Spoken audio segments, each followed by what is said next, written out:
नमस्कार। आज हम एक ऐसे विषय की गहराई में उतरने वाले हैं जो हमारी कल्पना की हर सीमा को तोड़ देता है। समानांतर ब्रह्मांड। जी हाँ, एक ऐसी धारणा जो सिर्फ साई-फाई फिल्मों में नहीं बल्कि विज्ञान से लेकर हमारे प्राचीन दर्शन तक हर जगह अपनी मौजूदगी दर्ज कराती है। सोचकर देखिए, क्या हम इस अंतहीन फैले हुए ब्रह्मांड में अकेले हैं? ये एक ऐसा सवाल है जो सदियों से, शायद जब से इंसान ने आसमान की तरफ देखना शुरू किया, तब से उसे बेचैन करता रहा है।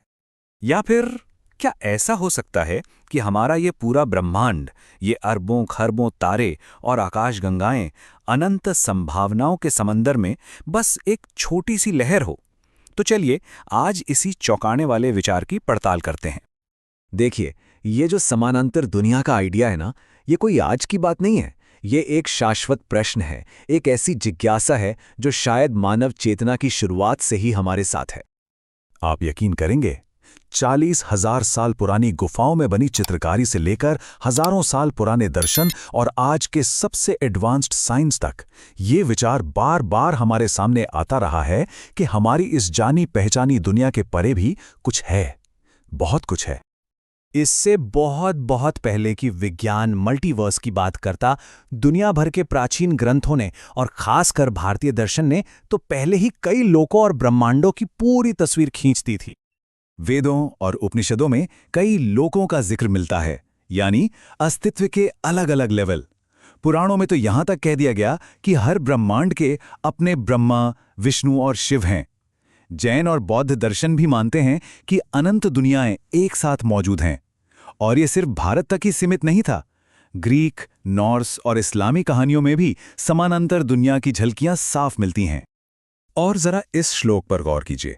श्रीमद् भागवत महापुराण में हजारों साल पहले लिखा गया कि असंख्य ब्रह्मांड पानी के बुलबुलों की तरह पैदा होते हैं और खत्म हो जाते हैं। ये सुनने में कितना ज्यादा मिलता जुलता है आज के मॉडर्न वैज्ञानिक सिद्धांतों से, है ना कमाल की बात।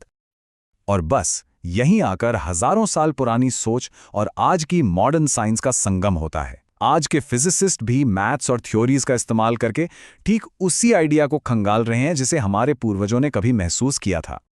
मिसाल के तौर पर ये बबल यूनिवर्स थ्योरी को ही लीजिए। ये कहती है कि बिग बैंग की ठीक बाद हमारा ब्रह्मांड अलग अलग बुलबुलों में फैल गया और हर बुलबुला अपने आप में एक नया ब्रह्मांड बन गया जिसके अपने नियम हो सकते हैं। सोचिए, एक विचार की गूंज कैसे सदियों तक सुनाई देती है, जल के बुलबुलों से लेकर कॉस्मिक बबल तक। तो वैज्ञानिक समानांतर ब्रह्मांडों को मोटे तौर पर 3 लेवल पर देखते हैं।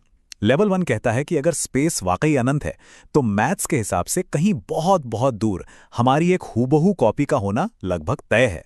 फिर आता है लेवल 2 यानी बबल यूनिवर्स, जहां हर ब्रह्मांड में फिजिक्स के नियम ही अलग हो सकते हैं।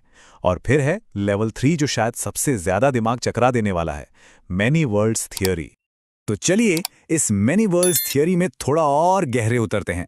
ये कहती है कि जब भी सबसे छोटे यानी क्वांटम लेवल पर कोई फैसला होता है, जैसे एक पार्टिकल ऊपर स्पिन करे या नीचे, तो असलियत 2 हिस्सों में बढ़ जाती है। एक ब्रह्मांड में वो ऊपर स्पिन करता है और उसी पल एक नया ब्रह्मांड बन जाता है जहां वो नीचे स्पिन करता है। इसका मतलब हर सेकंड, हर पल, हर संभावना के साथ अनगिनत नई दुनियाएं बन रही हैं। और कहानी यहीं खत्म नहीं होती। फिर आती है स्ट्रिंग थ्योरी। ये थ्योरी कहती है कि शायद 11 डायमेंशंस मौजूद हैं।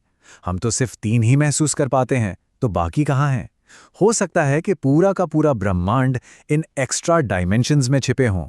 ठीक वैसे ही जैसे हवा में हजारों रेडियो स्टेशन अलग अलग फ्रीक्वेंसी पर मौजूद होते हैं, पर हमें सुनाई सिर्फ वही देता है जिसे हम ट्यून करते हैं। ओके, ये सब सुनने में तो बहुत कमाल लगता है, लेकिन सबसे बड़ा सवाल, सबूत कहाँ है? क्या वैज्ञानिकों के हाथ ऐसा कोई सुराग लगा है जो इस असाधारण दावों को सच साबित कर सके? सच कहूं तो सीधा सबूत अभी तक नहीं मिला है, लेकिन कुछ बहुत ही दिलचस्प इशारे जरूर हैं, जैसे डार्क मैटर और डार्क एनर्जी का रहस्यमयी खिंचाव। क्या ये किसी दूसरे ब्रह्मांड से लीक हो रही ग्रेविटी है? या जब दुनिया की सबसे बड़ी मशीन लार्ज हैड्रॉन कोलाइडर में कोई पार्टिकल अचानक गायब हो जाता है, तो क्या वो किसी और डायमेंशन में चला जाता है? और तो और ब्रह्मांड की सबसे पुरानी रोशनी में कुछ अजीब से ठंडे धब्बे मिले हैं। क्या ये दूसरे बबल यूनिवर्स से हुई टक्कर के निशान है? ये सब अभी सवाल हैं, पर शायद सही दिशा में उठाए गए सवाल हैं।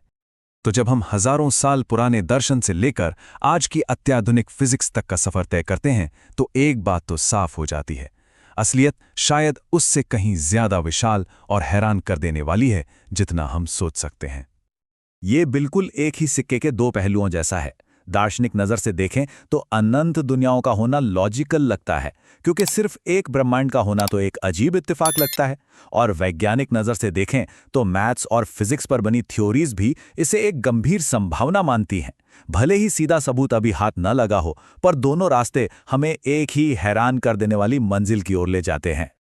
तो आखिर में हम इस एक दिमाग को सुन्न कर देने वाले ख्याल के साथ रह जाते हैं कि कहीं न कहीं उस अनंत विस्तार में किसी का एक दूसरा रूप, एक अलग जिंदगी जी रहा है, एक अलग कहानी लिख रहा है, एक ऐसा विचार जो हमें हमारी अपनी असलियत पर ही सवाल उठाने को मजबूर कर देता है।